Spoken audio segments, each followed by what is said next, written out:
Hemendra, I'll go back to that question. Is there a possibility that if Modi sees this as a victory for or a defeat of the policy of spending that the UP represents, then we will see a credit-driven growth again, which you say could lead to a bubble? Yeah, I think it is, Modi sees it as a victory for more growth and more employment, because I do not believe that lower interest rates will revive growth. Because if that was the case, Western Europe and America would have come out very quickly from their slowdown. So particularly in the Indian context also, that we have high food inflation and high interest rates so far has not been able to control that, and in my view it will not be able to control it. So even in Indian context of interest rates coming down, I think is not going to be in order, because food inflation will remain sticky. And even if you get interest rates down, I do not see how a consumption, it will fire a consumption-led economic growth. Dr. Virmani, this is an important point that Hemendra is making there, that one tends to look at the RBI all the time when one looks at inflation. Yeah. My question to you is, who borrows money from banks to eat their food? I mean, how can you control food inflation by raising interest rates? So let me make 3 points here. Yeah. One, it is pretty clear that inflation has been driven by agriculture, so you need agricultural reform. We can come back to that if and when you want. The second point is that if there is a direct effect, either there is a direct effect of both a rise in RBI rates and decline, or there is none. We can't have it whichever way suits us. We can't say a rise affects us negatively, but a decline will not affect. Okay? I don't believe in this asymmetry, because if it affects consumer durable demand, and both ways, up and down. The third point is that most of the kind of what I would call a modern approach is really saying it affects expectations. And that, I think, is the belief of the present governor and the present RBI, which is quite different from the other point I made, that you have to be clear about these 2 points. As I said, I do not accept any argument which says it's asymmetric. That's usually self-serving. Whichever point of view you want to hold, either way. I'm not saying in the specific instance right now, but that's always used in a symmetric way, which I do not believe is correct. I think Hemendra's main point is very clear, that he's saying that without public spending, without the government coming in and spending, there is no way to restart the demand cycle. It's a demand-constrained situation right now. For your viewers, you also brought in credit very correctly. Yeah. If there is going to be a capital inflow, there is going to be a decline in real interest rates effectively, because you are going to have much more capital. Yes. The savings in a way, right? Yeah. Foreign savings are coming in. You got lots more savings, so the real interest rate in any case is going to be lower. So there will be a credit boom. So it actually, in my view, that makes it even more imperative to control the fiscal deficit. Because otherwise you're going to have exactly what he's saying there's a danger of. Now I'm talking as a macroeconomist, a monetary economist. Just a point you will actually have to control that. There are the sovereign rating agencies as well. Mr. Modi, as you said, is pragmatic. Right? He's not an expert on these matters, so he'll take advice. The people he'll take advice are, at least what we've been hearing in some media, is Jagdish Bhagwati, and that name has come up quite often. Right. So what kind of advice is he likely to get from these people, in your assessment? Well, I'm kind of because what you are saying and what Hemendra are saying are completely opposite. I know, but right? I'm speaking. So it's going to be this or that. Well, I am not. I don't. I mean, I am a macroeconomist.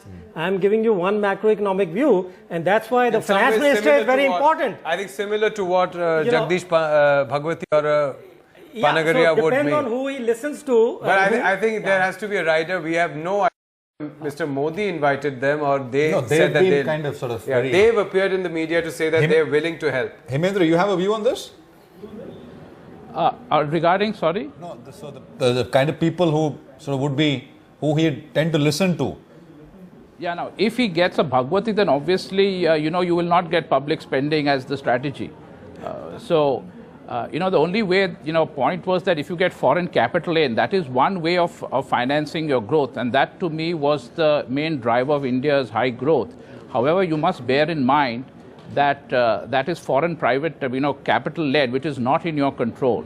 And what we saw in India was the moment there was a crisis in the home country, all the sense of India decoupling from the rest of the world, that whole story was finished in one shot, and you're totally dependent on foreign capital, which you do not control. And that, I think, is extremely important point, that you're depending on coming back to that question. funding. I think Dr. Virmani actually agrees with you on that. I agree with this point, and it has to be managed very carefully.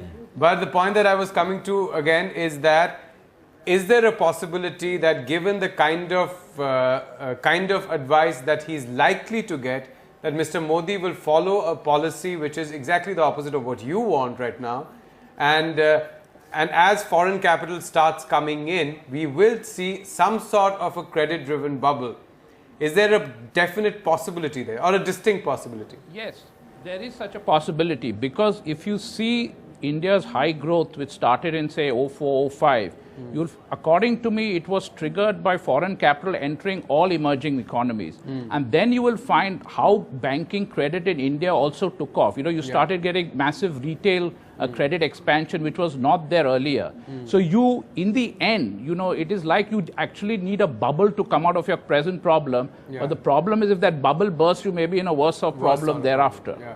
So this is the follow-up question to that if a bubble does build up, will we again see a situation in the stock markets where all ideas about what is fundamentally sane, whether there's earnings or not, will be thrown out of the door, and people will be putting money in and finding reasons to put money in, like we saw in 2006, 2007?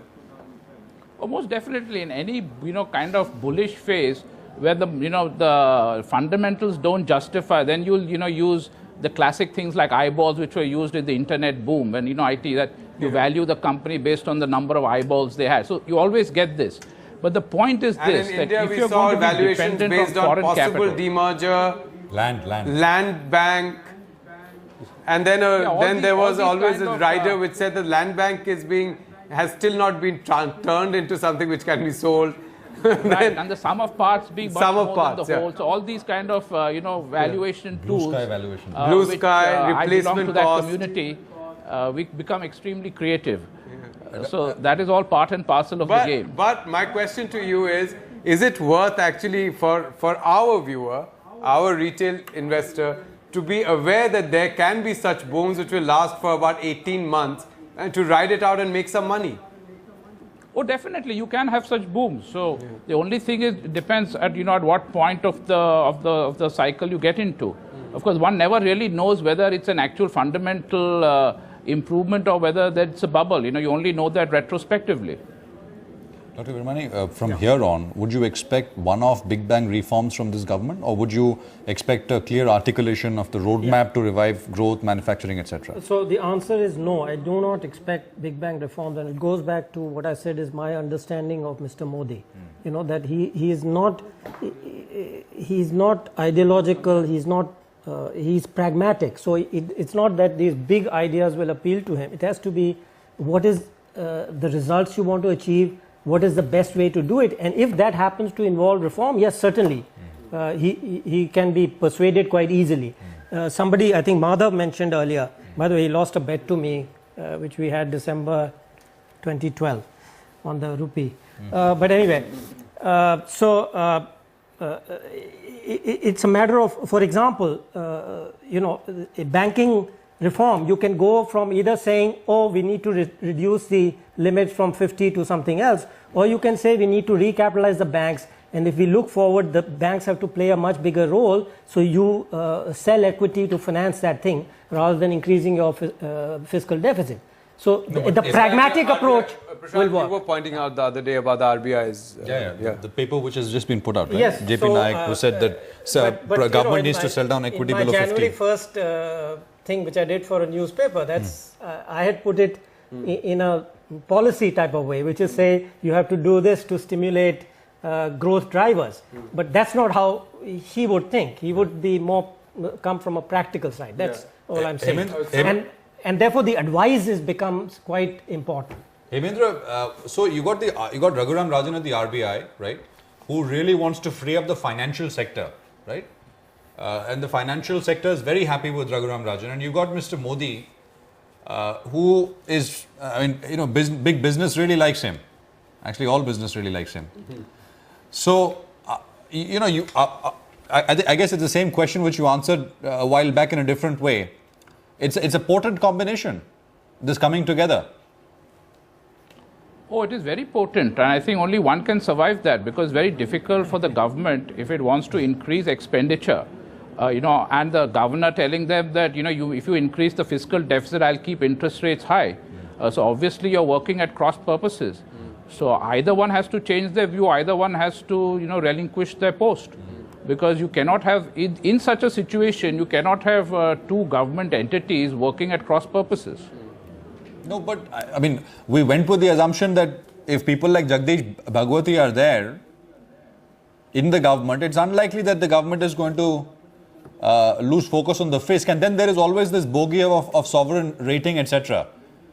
Right? Which see, that is a very, that's been the main problem of any government today in the world, increasing the fisc. Because the credit rating agencies and the financial markets, they do not tolerate that. So they'll work at counter to the government. The only time they allowed that was in the immediate post-Lehman period, where government fiscal deficits globally expanded, and you also saw genuine global growth taking place. And when the fiscal deficits then contracted, because after you've bailed out the banks realized that their banking, all their analysts said that, fiscal deficit increase is very bad. So you had a contraction in their fiscal deficit, and also you had a contraction in growth. So if the government of Modi is to increase public expenditure, he has to be able to convince the global credit rating agencies and the financial markets to give him a honeymoon period. Well, I think Obama found it difficult to convince the global rating agencies that it was okay to spend on Obamacare. Let me tell you, if you have a few minutes. Yeah, sure. I was at the IMF. I was the first executive director to oppose the contraction in UK, US, and even in Greece. Because in the situation they were in, that was a bad policy. This is very important. I think, in a way, I'm talking to the new government through your channel. It's very important to understand the situation in your country. There is no cut and dried formula. I oppose that, and I'm saying the opposite here. Why? Am I inconsistent? No, the situation is different. You have to be very clear and understand what the macro situation is. Okay? But I opposed it for 2 years before they accepted it. By the time I left, they had accepted If I ask for some kind of granularity on what you were saying, you were talking about productive expenditure by the government and unproductive expenditure. Right. That's a simple, You would say that redistribute even redistribution the current will expenditure, That's right. but don't increase the fiscal deficit. Absolutely. Hemendra, would you agree with that? Is there a possibility of redistributing in a country like ours, where the fact that, I'll just go back 5 years, that in 2009 the Congress won every seat where the Rural Employment Guarantee Scheme had been implemented. It swept the parts wherever there was high farmer debt, which was written off. And 5 years later, when the amount of money given to these schemes was lowered, the fact that the government promised they will bring in food security did not, right? They're being booted out of power. Do you think that there is a possibility politically to redistribute spending away from these kind of projects to something like infrastructure, for instance? In a short reply, no. Because if, it is like the good cholesterol and the bad cholesterol. Typically, the welfare expenditure of the union budget is looked at as the bad cholesterol, and the infrastructure expenditure and whatever sops you give industry to stimulate growth is looked at as the good cholesterol. Now, if you do shift that, yes, you will reward your major constituents who have backed you, which are the industrialists, but politically it will be very difficult for you to be re-elected in the following, whenever the next election term comes. And that's what we saw what happened to the NDA essentially when they were in power. All right, Jester, we'll use this interlude to quickly tell you that at this time, which is, there's about 2 hours left for the markets to close. I think the NSE cash volumes, I've just been told, am I correct, Vichitra? 25,000 crores. So that's what it has crossed at the moment, which is the highest since 2010 at this time. There's still 2 hours. Last 4 or 5 days, I mean, the total cash market by the end of the day was about 26,000. 25, 26. So with 2 it's likely hours left, so we could have record volumes. Actually, the highest, I think, ever is about 35,000 crores. Okay. So let's see. I mean, there's still time. I mean, but cash market. We were speaking to Anil Mangnani the other day, Prashant, and he was saying that if I asked him if it's a majority for the BJP on its own, what will happen? And he said that in that case you will see, he was reminding people that this is after 30 years, and in 1984 the stock markets were hardly in existence. So we'll probably see. Hemendra, you would still go with, if you think that Narendra Modi has to win the elections after 5 years, you would say that he should increase public spending. Yeah, he has to increase welfare spending in a country like India. Please notice what Tamil Nadu is doing under Mrs. Jayalalitha. Her welfare schemes are extremely well managed. The socio-economic indicators of Tamil Nadu are very high today. So these are extremely important measures because they actually have to look after the welfare of the bulk of your population. So you ignore it at your peril. And in fact, two of his chief ministers do the same, Dr. Virmani. Well, I mean, if you look at Madhya Pradesh and Chhattisgarh. Again, I hate to be constantly arguing with, but there's 2 points here. One is objective. The point I made hundreds of times, which doesn't sink in. The problem is that what is called malnutrition is not due to lack of food. It's due to lack of sanitation. I have shown that in 2 papers. There's a whole stream of papers now going to come on stream, which prove that. Okay, it's due to unsanitary conditions. You get germs in your belly which don't allow you to absorb. Okay, as I said, I have shown it in 2 papers. There's a whole bunch of new papers. So the first thing is the objectives we all agree, and if you keep spending money on something which will not achieve your objective, that's a complete waste. It doesn't achieve any welfare. It won't get you votes. That's exactly the mistake that Congress made. It just kept thinking you'll spend more on X, Y, Z and everybody will be fooled, right? And they will vote for you. It doesn't work. 2, according to my estimates, guesstimates, whatever you want to call it, there is corruption of the order of 30% average in all expenditures of the government and its various units. If you are going to give good governance, corruption, it's a central tenet of the BJP manifesto, you can get the money to spend more. What you're doing is improving the efficiency of expenditures. That will give you a huge buck. So again, one way which I think is a failed way, I'm sorry to have to say this, but that's why the Congress failed in my view. It just thought that you can make budgetary allocations and keep saying we are doing all these good things and you're going to get votes. It does not work like that. You have to produce results, and for that you have to look at the facts, look at the data, analyze it carefully. I think over the coming days we are going to see this, Prashant, happen a lot, because these are 2 sides of the coin. And I was just talking about it to a guest who were here a short while back. We will see an analysis of these numbers that we are seeing. Congress 46, BJP 283. As Dr. Virmani pointed out, Congress is paying for being profligate, for spending and kind of killing the economy. That is his view. And not producing results of welfare. And they're not producing results of welfare. I think there'll be a significant view on the other side as well, that the Congress, that the government, not the Congress party, did not allow the Congress to spend. That it actually stopped spending from happening over the last 3 to 4 years. And there is a significant view that existed even in the Congress party going into the elections. I think even Rahul Gandhi's own view was on that line. Hemendra Azari, which way would you fall? Which side of that debate would you fall on? You see, I do not really believe that the government, Congress failed, or they spent too much on welfare, because you actually see the union budget indicators for a lot of the welfare schemes as a percentage of GDP, they either remained flat or they were declining.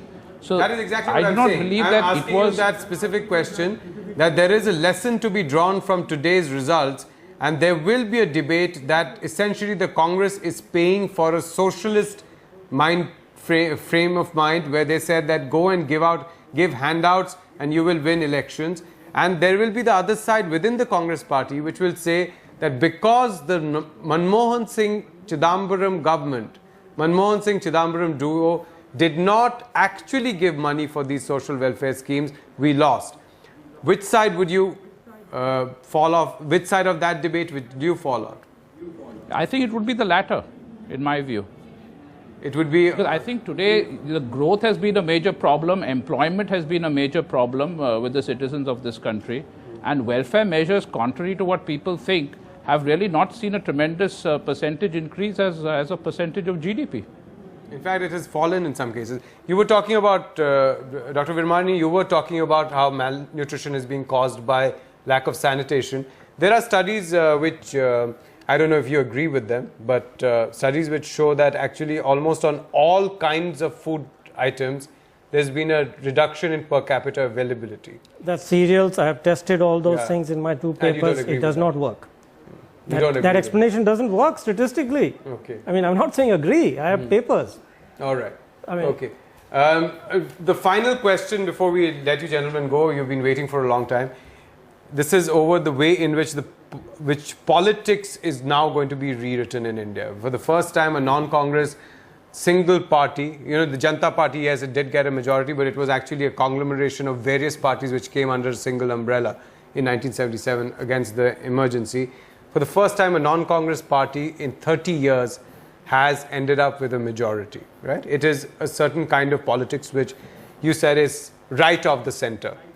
Do you think that we are going to see a split, a clear split in Indian polity as we go ahead, where you will see what is happening across the world, a shift towards the right, and then also a kind of the Latin American socialist kind of politics emerging on the other side? Do you think that will happen? See, in my view, we are so far left of the world average, midpoint, that moving towards what we say, moving to the right, is moving to the center of the world, in my view. I mean, here it's a matter of judgment, and I would be, people can have different judgment, that's fine. But in my view, yes, we will move towards that world center.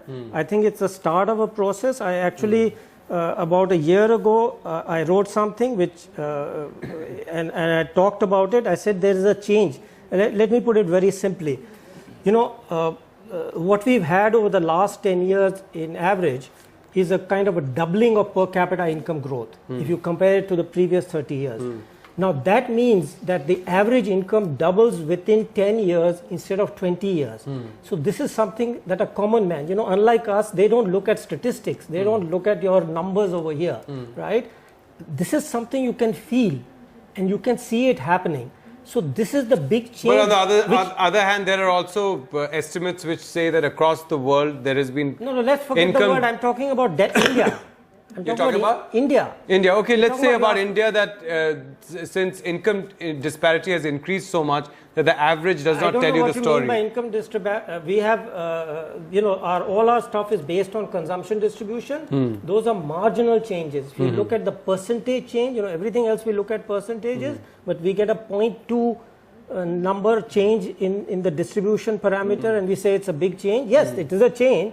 It's negative, but what is it in percentage terms? Very minor. Okay? That doesn't mean you shouldn't be concerned about it. And the second thing we always conflate is between wealth and income.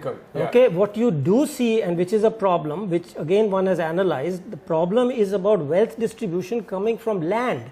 You have a very lousy land market. You have to correct that. If you have a proper land market, you wouldn't see these ridiculous rates you see, which again from reading papers, etc., land worth crores of rupees, which is sometimes double or triple that in New York. This is crazy. Yes. It means that the land market is totally screwed up, if I may use that word, on TV. The rent to mortgage. Right, so you have to solve that land problem. Doing all these other things is not going to make any difference to that. So you have to be very careful in analyzing. Hemendra Ansari, one last word from you. The question, I don't know if you heard what I said, that a division in the polity in the long run over the next 3 to 4 years between a rightward shift, which is the government itself, and emergence of a space which will be of a more left-oriented, like let's say what we saw what I would call the Lulaization of politics, the kind of politics represented by Lula. In India, ever since 1991, whichever government has come in place, actually the economic policy has not been very different between the BJP and the Congress, and which has been that it has been increasingly being shifting to the right, whatever the right or the left and the center is relative to each other. And that's what I mean is that there'll be less government involvement. you get more private sector involvement, you get more privatization, because the view today in the economics which matter in the markets is that you have to privatize because private sector is more efficient, and that is what will give you growth. However, what it has also led and what we have seen is that growth really does not filter down, and that you get rising inequalities. And especially now that you're seeing it in Europe, the austerity measures there, I think has made the shift now coming more towards the left, at least in Europe. But in India, from what I can see, you're seeing, the policies therefore have been consistent. It has been more right-leaning, more privatization, more for reform, and this is exactly what really the capital markets want. All right. Great, gentlemen. Thank you so much for being on our show. It's been a pleasure having you. We'll hope to have you back soon as the markets make sense of what this government is going to be about.